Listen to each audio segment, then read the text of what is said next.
Welcome to the Etsy Entrepreneur Podcast, where sellers can get help starting, building, and growing their Etsy business so that they can make extra money pursuing their passion. Are you ready to get the tips and strategies you need to be successful? Then let's get started. Here is your host, a top 1% full-time Etsy seller, LL. All right, guys, welcome back to the Etsy Entrepreneur Podcast. Glad to be back with you guys. Hopefully you're doing well. So today I got a very special podcast for you. I actually have a member from the Etsy Entrepreneur community, Bobbie, who is the owner of Bodacious Bling Store.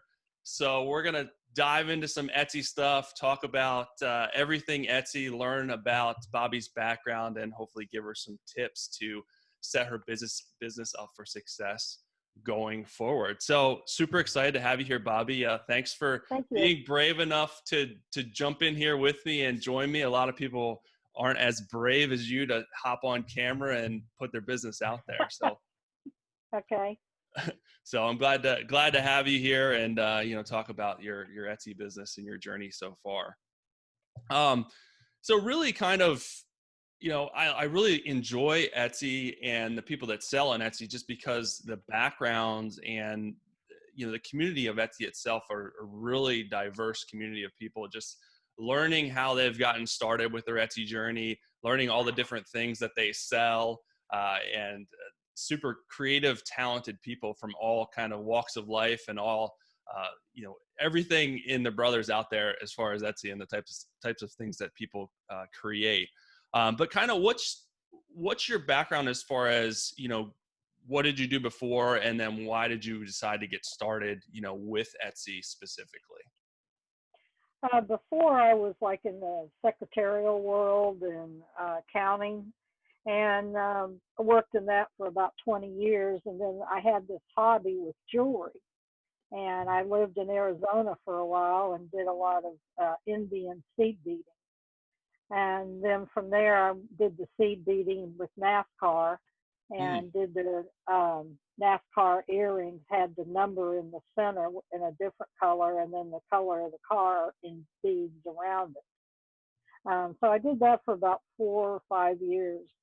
And I thought, I wonder if I could make enough money on this. And I've tried I've been in shops, living in the North Georgia mountains. There's a lot of boutiques up here. Mm-hmm. So I put my jewelry in there. I did pretty well. I mean, it wasn't as slow or zero as Etsy's been, but I've only been on Etsy for not quite 3 months.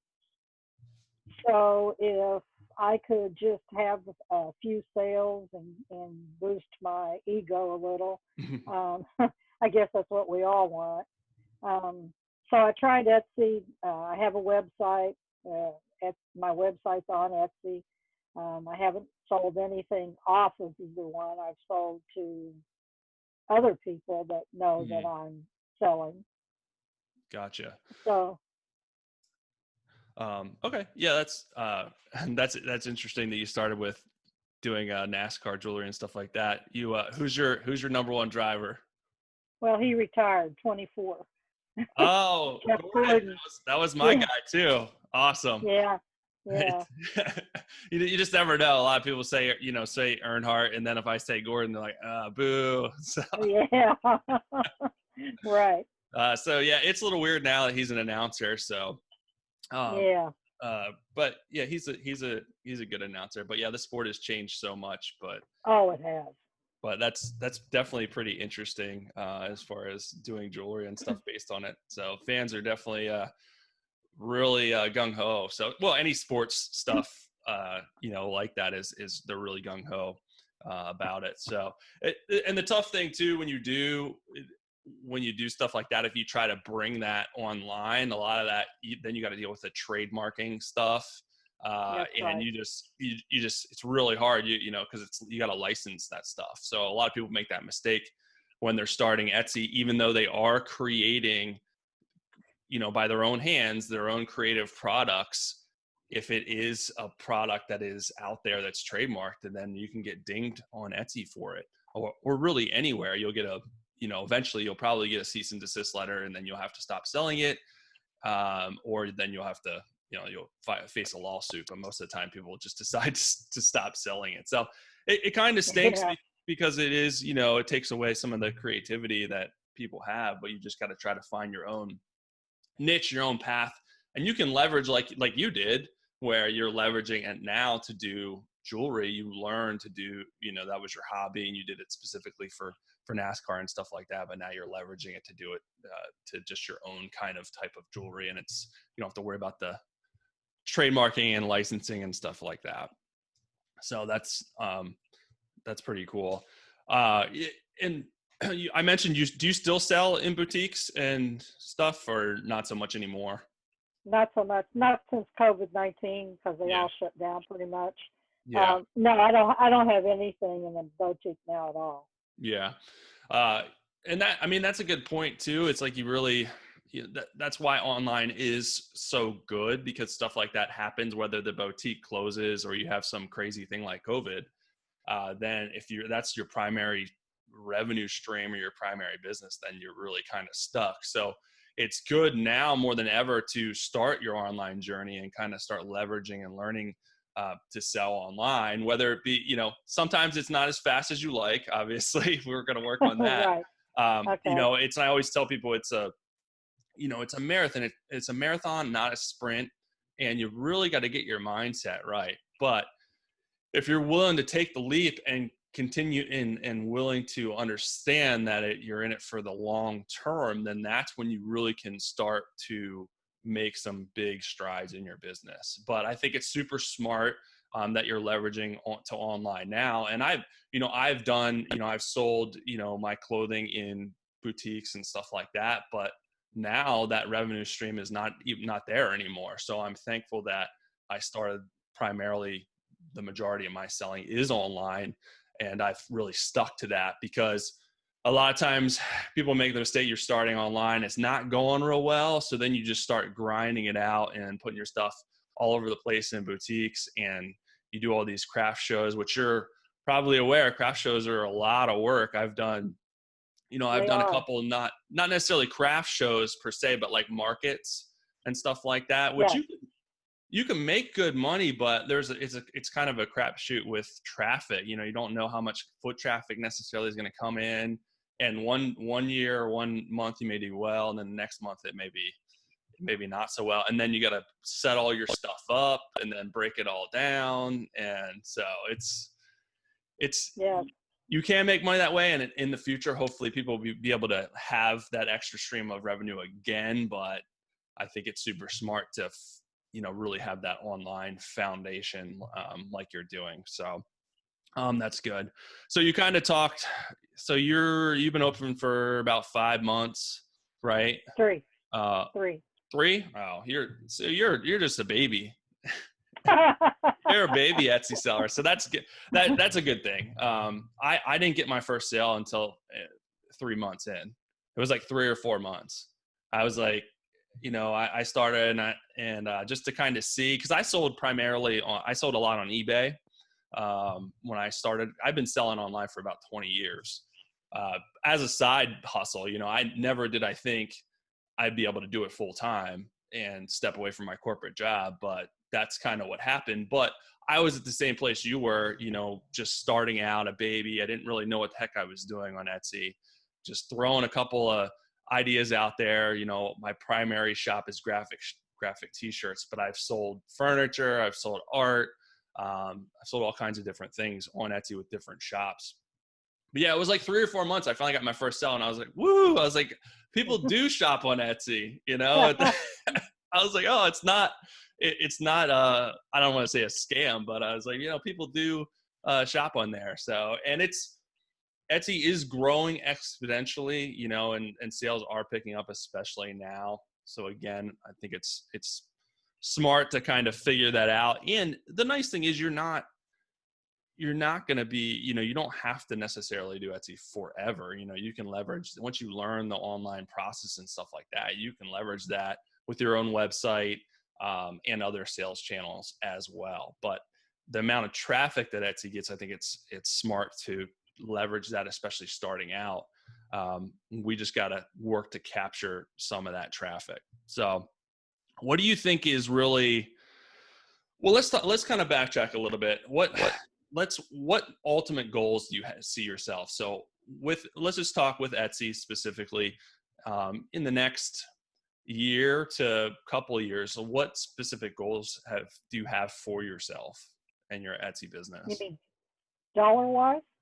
Whatever your goal. A lot of people equate it to dollars, which is fine, but yeah, that's what, dollars wise, whether some people are like, I want to do this full time. I want to pay, I want to make a couple hundred extra bucks a month. I want to pay for my car payment. I want, so there's a lot of different goals. So I just want to kind of see where you see your business or where you want your business to go.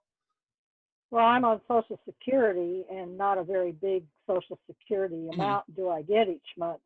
So I'd like to supplement that to like half as much as I receive, so that I could, like you said, make a car payment, or it's $380. So that would be good.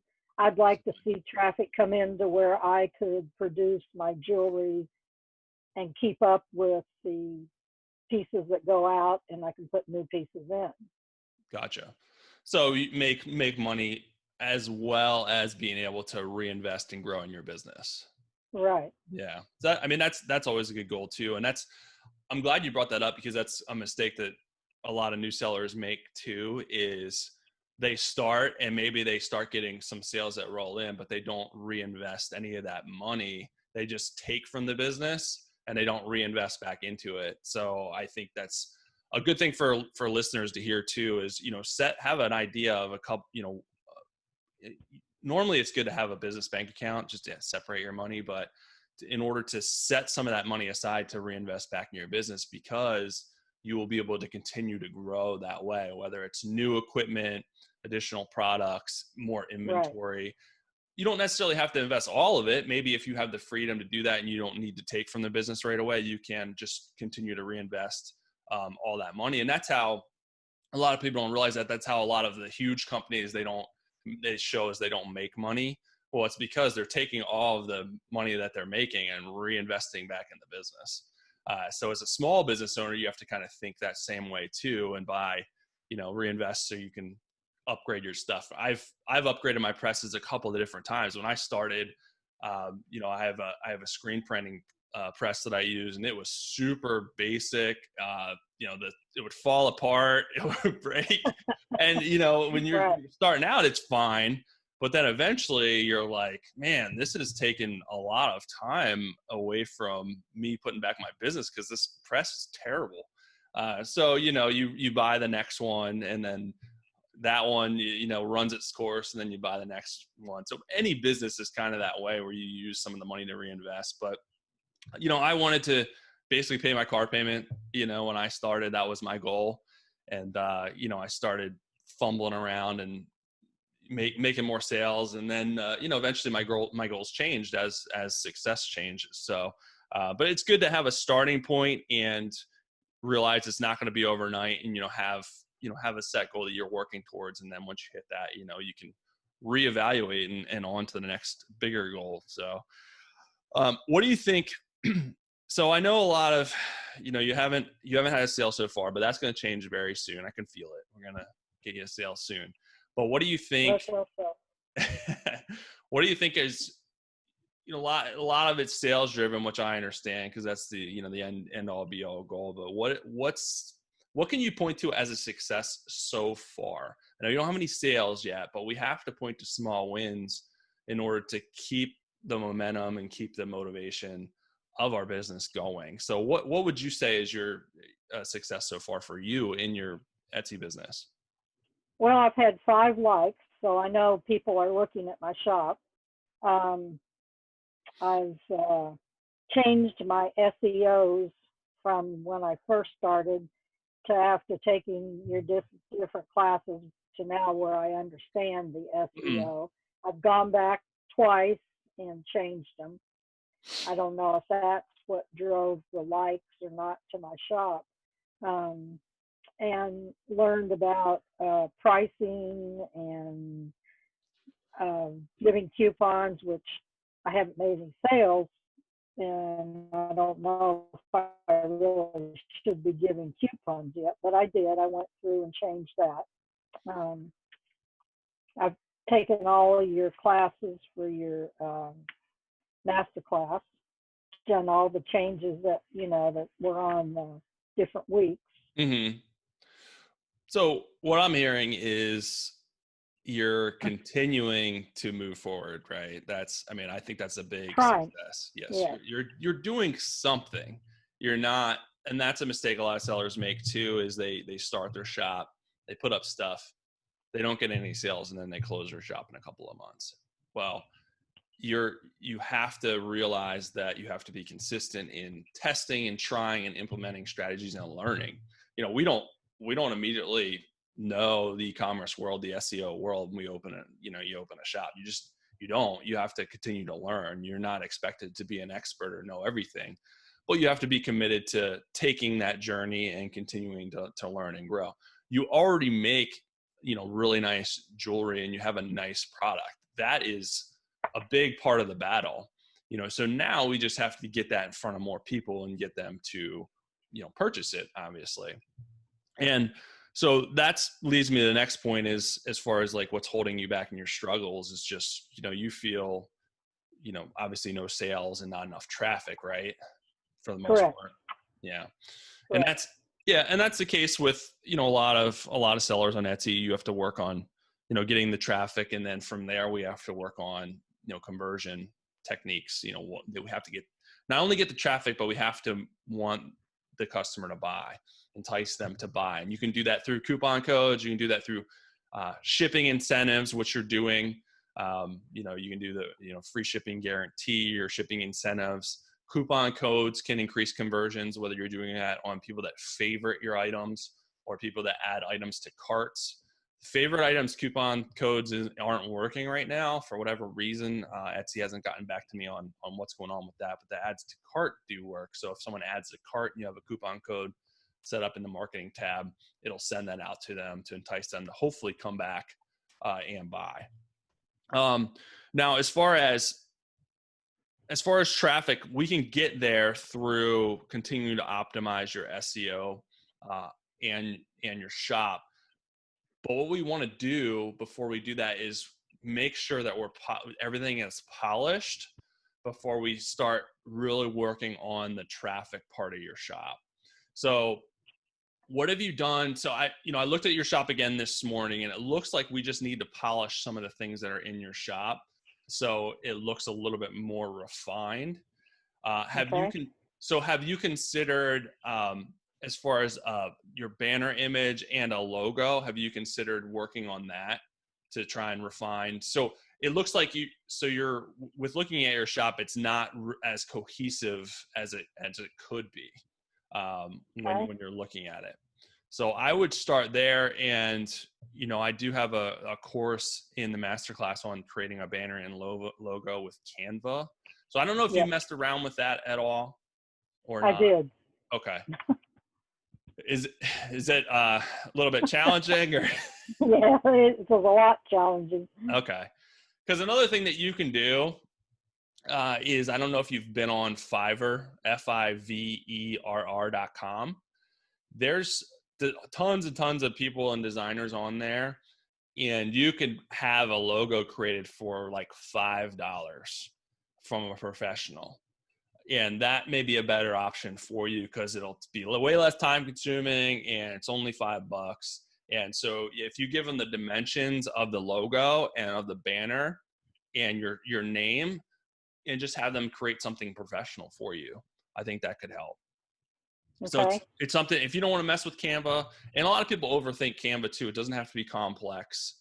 Your logo, Bodacious Bling Store, your logo can just be a B, a B and a B and then an S, BBS, Bodacious Bling Store. And that's your logo with a, simple font and maybe like a little piece of jewelry or something like that wrapped around the letters or something. So nothing crazy. You don't really want to, a lot of people have these intricate logos and stuff like that, and you can't even tell what it is. So I would just do like a BBS and then maybe Bodacious Bling Store in small print underneath it or something like that. That's on the banner. What's that? That's on the banner. No, on your logo, the logo, Well, there's a logo, okay. and then you could do the same thing on a banner. You would use your same logo, and then you can put your logo and then a couple of pictures of your favorite or best selling items, pieces of jewelry are good to put on there.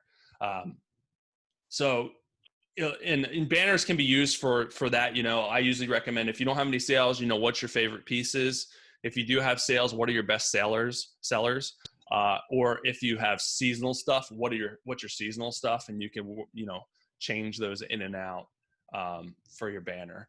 Another thing you can do is, as far as banner, to make it a little bit easier, and this is how I have mine set up, is if you upgrade to Etsy Plus, which I think it's $15 a month, but they do give you free.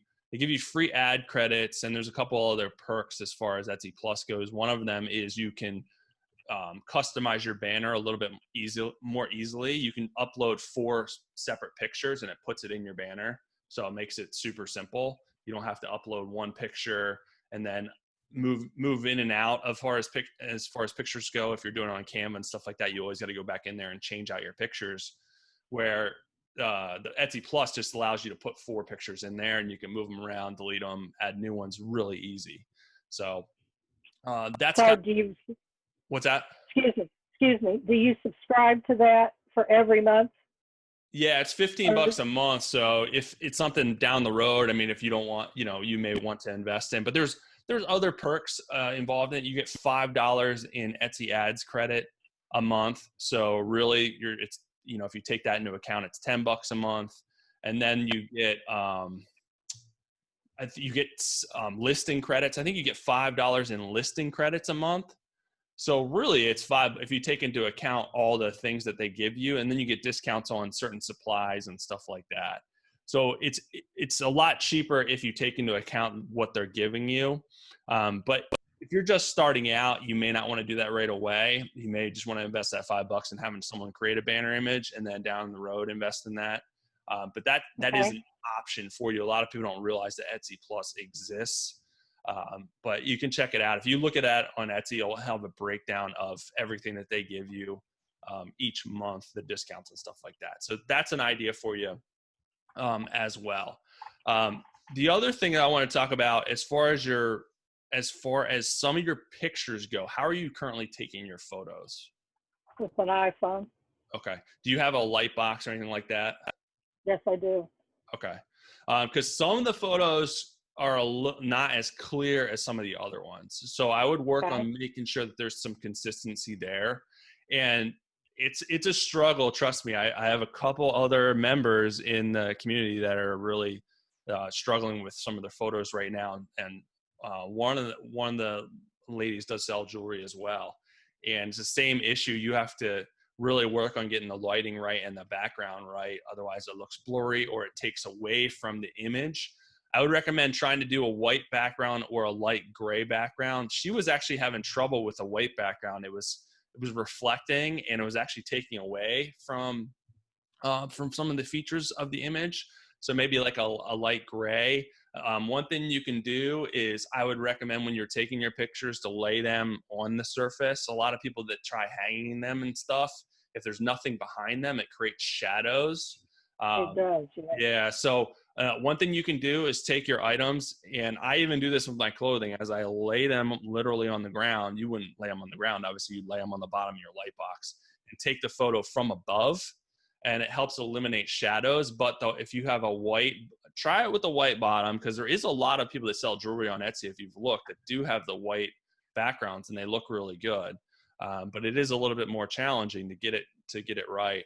But take it from the top, or at least the top angle, and you can get like a piece of gray poster board or something like that, and put underneath, try different effects as far as the color that's underneath it, to see how that reacts with the lighting. But it's an ongoing process. You have to continue to test. An iPhone is 100% fine as far as taking photos. I've used an iPhone for years. Many sellers do. It's just the lighting that's such a challenge in relationship to the items with reflecting and getting blurry and stuff like that. So that is a big challenge. But what you want is when someone's sorting through the 100 items that show up in their Etsy search, you really want your item to pop out.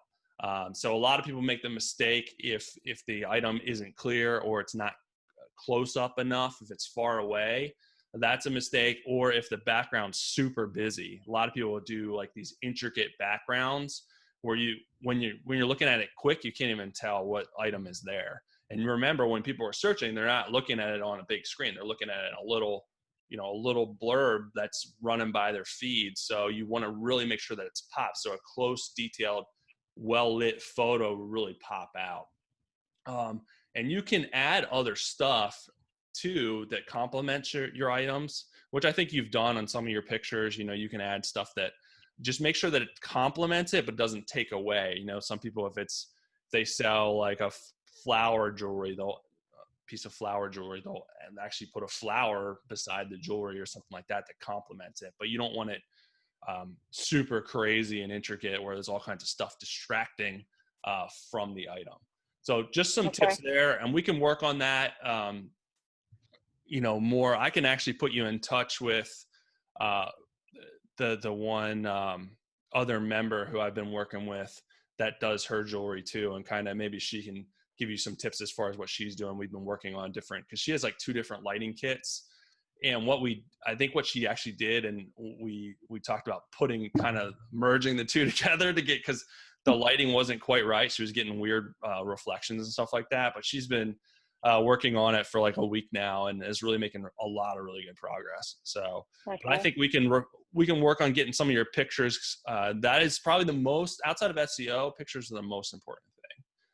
And a lot of people, I did the same thing. My pictures were terrible when I started, and I fixed my pictures like 5-6 times. I had to go back through and fix them. So it's just one of those things. It's a continued process. You have to continue to work on it and just kind of refine that. So I would work on that. That's going to be primarily, I would say, in the next couple of weeks for you, is getting your shop where it looks cohesive, where when people come there, it looks good. And you can get ideas by looking at other shops in your niche, looking at how they have everything in their shops with their logo and banner and kind of how it looks. You're featuring products, which is good. That is good. I think you have your policies done. I think you have your about done. I do. Yeah, so that's good. I think you may need to add a shop members section. I did. Oh, you did? You did have that? Okay, good. Yes. So yeah, you have all that. That's the thing that a lot of people miss, is they don't have all their stuff filled out. Etsy likes to send traffic to completed shops. That if your shop's not complete, the algorithm does take that into account because they want buyers to have a good buying experience. So if you don't take the time to at least complete all your shop sections, they're thinking that maybe the buyer's not going to have a great buying experience, because if you're slacking on shop sections, what else are you slacking on? So you have all your stuff filled out, so that's good. So I would say that would be goal number 1, is working on getting that stuff refined. And then goal number 2 is going to be continuing to refine your listings, including your SEO. So shop, photos, and then we're going to work on your listings and your SEO. So looking at your SEO, you have changed it, but I think we still need to enhance your SEO a little bit as far as. Yeah, that was my next question. Yeah. What question did you have on that? Okay, so if you have an SEO and you have three descriptions, like gold leaf necklace, I don't know if that'll fit, but say you have that. So do you change that around, like leaf gold necklace, just to keep going? Or do you use just necklace with leaves? Or So are you talking about one listing or 3 listings selling similar items? One. I'm trying to sell a gold leaf necklace. Gold leaf necklace. All right. So when you're thinking about SEO, a lot of people overthink this, which is fine. It tends to happen, but you have to think about what you're selling, right? Describing what you're selling. If you're talking to a blind person on the street, how would you explain what you're selling to them specifically if they want to see what does this item look like? So think that's one. Number two, think about who would want to buy this item. What person is going to be searching to buy this item? So you may use both of those in your SEO, or you may use just one of those items in your SEO. And then from there, you're going to put those keywords together to try and target a specific audience. And your keywords are going to be in your title and your tags. Now, the more you want to work in, one thing to keep in mind, right, with that, when it comes to SEO, there's not just one set way. Like, I can't just tell you, do it this way and you'll be successful. And that's the mistake that a lot of people make. They listen to one person telling them to do it this way, and they always do it that way. Maybe they're successful, maybe they're not. You have to continue to test your SEO and realize that there's more than one strategy when it comes to SEO. And that will help you over time continue to test and change and refine your SEO to bring in traffic. So the first strategy you try may not work, but you have to let it ride for a couple of months to let the algorithm go through and see if it's going to bring in traffic, and then decide to change it after a couple of months. Don't do a strategy and then change it a week later, because then you're just messing up the algorithm. So that's one. You have to remember that there's multiple strategies. But I like to start people off with specific keywords. Try and fit as many specific keywords describing your item together as possible, especially in the first part of your title, because that holds the most Etsy SEO search weight. So if you have the end of your title, whatever keywords are there, that's not getting as much traffic as the beginning of your title. They're going to put that in front of more people and use that as a better keyword for search. So you want to try and come up with the absolute best keyword at the beginning of your title. So that's kind of a good starting point for you.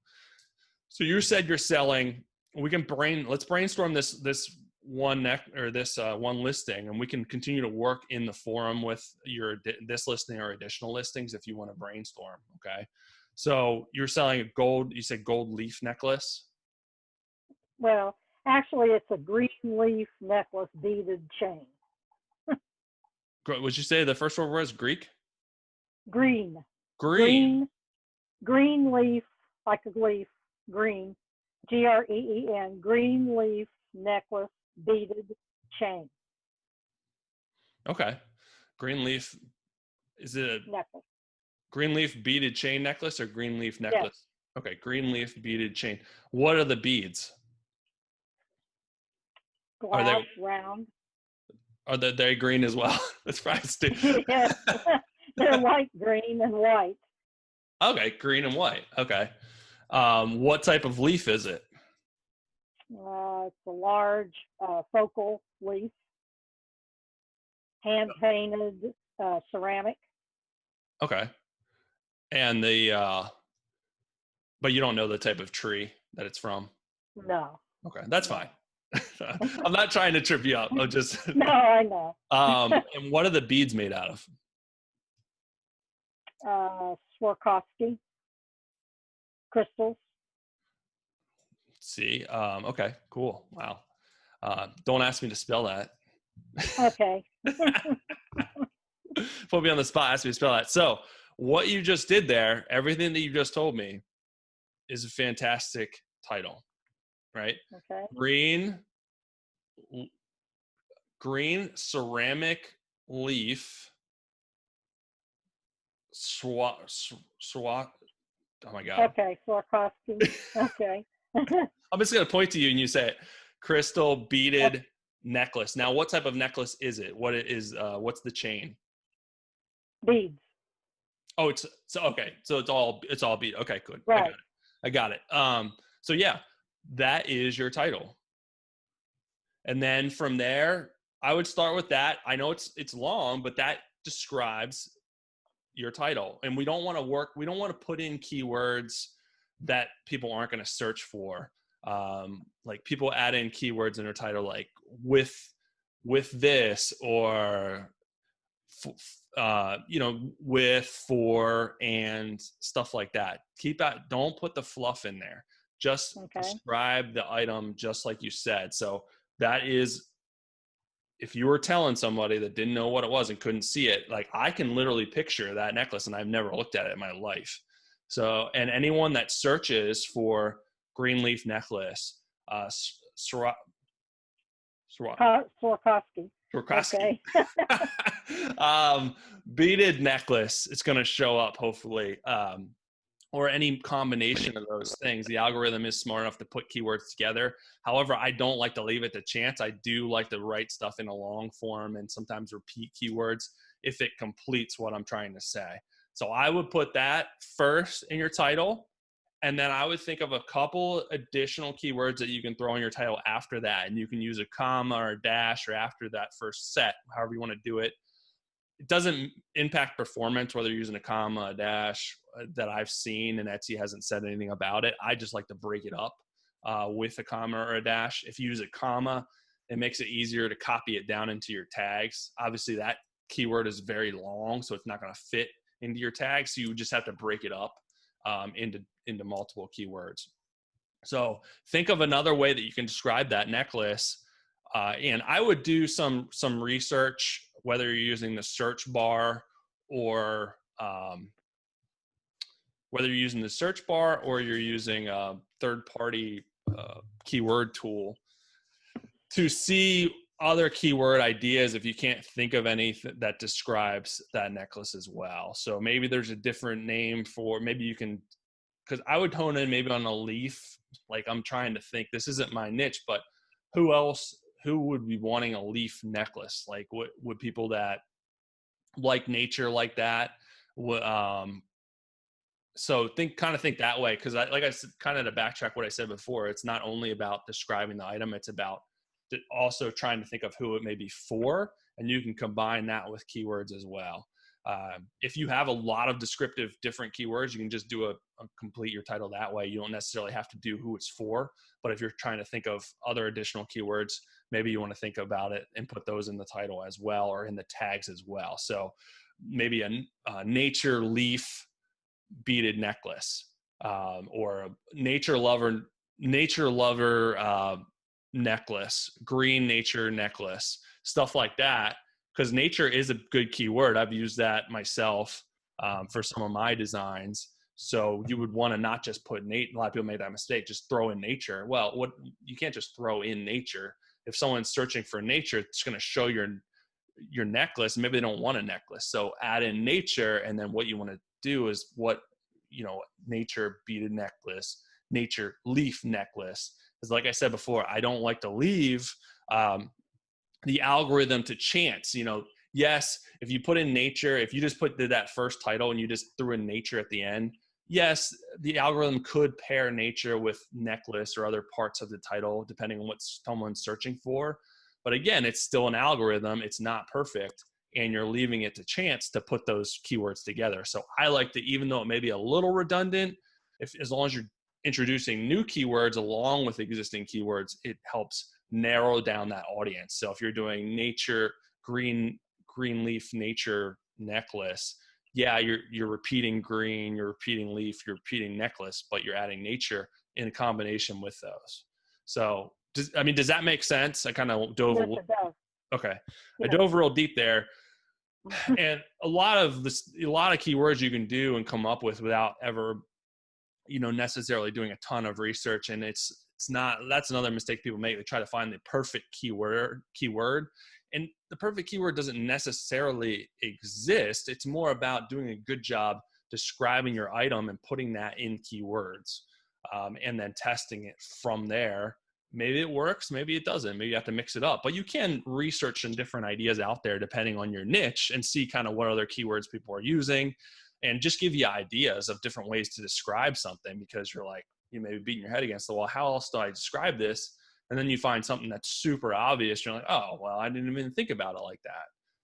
So think about it in terms of your audience, like who's searching for it and who would like that item as well as describing that item. So, and then kind of.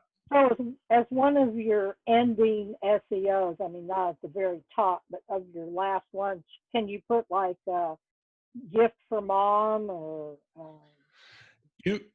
You can. However, I don't like to do just that. And then there is people that do that and it works. They're successful. But I like, again, not to leave it to chance. The chances of someone typing in gift for mom landing on your item and being like, wow, that's the perfect gift for mom. Most people that are searching for a gift for mom are searching for something more specific, or they have something in mind. So rather than gift for mom, I would do leaf necklace gift for mom, put that in there. So yeah, it could show up if someone just did a random gift for mom search. It could show up. It's going to be tons of results. If someone buys your item based on a gift for mom search, then you got really lucky. But if someone searches leaf necklace gift for mom or something like that, or necklace gift for mom, that you're narrowing down those search results, and you're going to have a better chance of being seen. Also, in my eyes, you're leaving it for less chance of the algorithm trying to put that together to find the right audience. You're telling the algorithm, I want to show this for people that are looking for a gift for mom and looking for a necklace gift for mom, or looking for a green necklace gift for mom.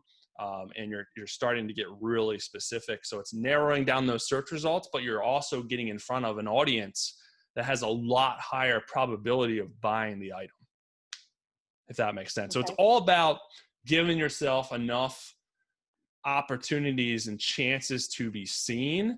And then from there, you're increasing your chances of someone buying. But a lot of people don't do a good enough job of giving themselves a higher probability of being seen. Therefore, they're really limiting the chances of people buying, if that makes sense. Right. All right. And then from there, you would take those keywords and put in your tags. Your tags are going to be a little bit more broad just because you only have 20 or 22 characters.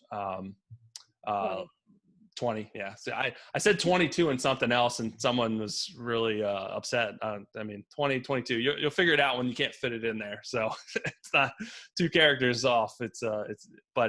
So you're going to be a little bit more broad, but I still try to narrow in with one or, try to use 2 keywords in your tags if possible. Sometimes you can't.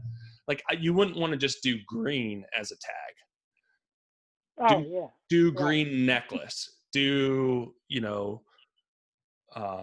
green beads, green, stuff like that. And then you would refine other parts of the listing as well. Leaf necklace, ceramic leaf, stuff like that. Yeah, you can't fit all the long tail keywords in there, but you can do a pretty good job with popping in a variety of keywords, even though some may be a little redundant. That's fine, as long as all of them don't have leaf in it. You can have 3 tags that use leaf with different variations of different keywords. I think that's fine, and helps you kind of refine your audience. All right. Does that make a little bit more sense? It does. Thank you. Okay. And another good trick too is when you're writing your descriptions, and this is super funny, but a lot of people do their descriptions, which they have fantastic keywords in their descriptions. And, their title is not good. It's super generic, but then their description's excellent, because you're kind of shifting gears, right? When you're writing your description, you're like, who is this good for? How can I describe this item? So you're actually writing a fantastic title in your description. So a lot of times I ask people to go, when they're trying to come up with a good title, look at your description and look at the keywords that you're putting in there, your descriptive keywords. A lot of those you can move into in your title, or vice versa. If maybe you came up with an awesome title and you're like, how am I going to describe this? Well, go up to your title and put it in your description, So it's a good trick because you're kind of shifting gears when you're writing both to give you some different keyword ideas. And then it's an ongoing, just be ongoing with consistent. The longer you look at competition, the longer you're writing, the more you write your titles, the more you're thinking in terms of keywords, the more you're going to get better at just knowing, without even doing research, what are good keywords and how do I want to line this up. It's just one of those things. It becomes like second nature. But when you start, you really aren't thinking that way, and you have to train your mind to think that way. So just kind of keep that in mind too. You're not going to be perfect at first, but as long as you are just continuing to work on it, and then over time, like I said, don't make changes rapidly. Like, you set this listing up, let it sit for like 2 or 3 months and see how it does. And then you look at the traffic. Like, I have that course in the masterclass on telling what to do with your traffic stats. Like the traffic tells you, not only does it tell you which keywords are doing well as far as bringing in traffic, it also tells you from visits, how the item is doing and how you can kind of troubleshoot it from there. But yeah, let it ride and kind of see how it does. And then, then we can kind of revisit depending on how it's doing and tweak it again. And then kind of go from there. So, all right. Okay, good. So just take it one at a time as far as your listings go. And I would, make sure that you're working on them. If you need help with brainstorming a specific listing, we can do that in the forum, as well as A/B testing. That's one thing you have to start doing too. But I would hold off on that till we make sure your shop's set up and you're real happy with your pictures. Because what we don't want to happen is to spend all the work refining your SEO and then people aren't buying for another reason, such as, they can't really, the picture's a little blurry. They can't tell what it is. They can't tell all the details. So we really want to make sure that your pictures look good, just to show all the hard work that went into creating your product. Now we just want to show that to the customer. We don't want to shortchange yourself. We want to be able to show all those details, those intricate details, as far as your item goes. So I would work on that, and then we can. What's A/B testing? There's a course in it. So it's kind of what we talked about, but you're finding different audience, and then you're basically going to offer your same listings to different audiences through different SEO keywords. Oh, okay. All right. So you can revisit that. I'm not. That's another rabbit hole to get into, but I do have a whole course on the A/B testing in there, and then we can. Because once you get your SEO down, then that's a whole nother marketing way of thinking as well. But it's a great way to bring in more traffic and get more sales. And you're not creating more product. It's the same product, which is really nice. But you have to think about it from a different angle. And it's a marketing strategy and technique too. But it is very effective, if you do it correctly. But that's something that we can work on next. So the good news is, you're still an Etsy baby, and you have a lot of stuff that you can do that we can start getting you good results. But it's setting being consistent and setting those. We have the sales goals, but now it is a whole new set of goals as far as actionable items that you need to set for yourself each week to knock out. And that's what a lot of people miss. Like, yeah, we want all these sales. But what really is going to get us more sales are those actionable goals that we can control, things that we can absolutely control each week, that if you do, you have a pretty good idea that if you do these consistently week after week, the sales will come over time. And that's what will get you to the next place. All right. Okay. So what are one or two things that you're going to set goals for and work on the next couple of weeks for me? The banner. Okay. The banner for sure, and the pictures. Banner and the logo. Yes. Okay. Banner, logo, and I think the pictures. Like I said, there is another member in the forum. I'm working with her on her pictures. She can probably give you some techniques. And what's nice in the forum, you can talk with each other. It's not just me. A lot of people, I don't know everything in the world. So there's a lot of really good people in the forum that in the membership that are making a lot of really good progress. And a lot of people sell similar things, and it's not a competition. That's why I set this up. It's so people there's plenty of traffic and plenty of money to go around. So people that sell the same things can be successful together, and that's what's really cool. About the community, about people kind of working towards the same goal, is we can help each other share different techniques and strategies and things that have worked, and tips and techniques. And Etsy's always changing too.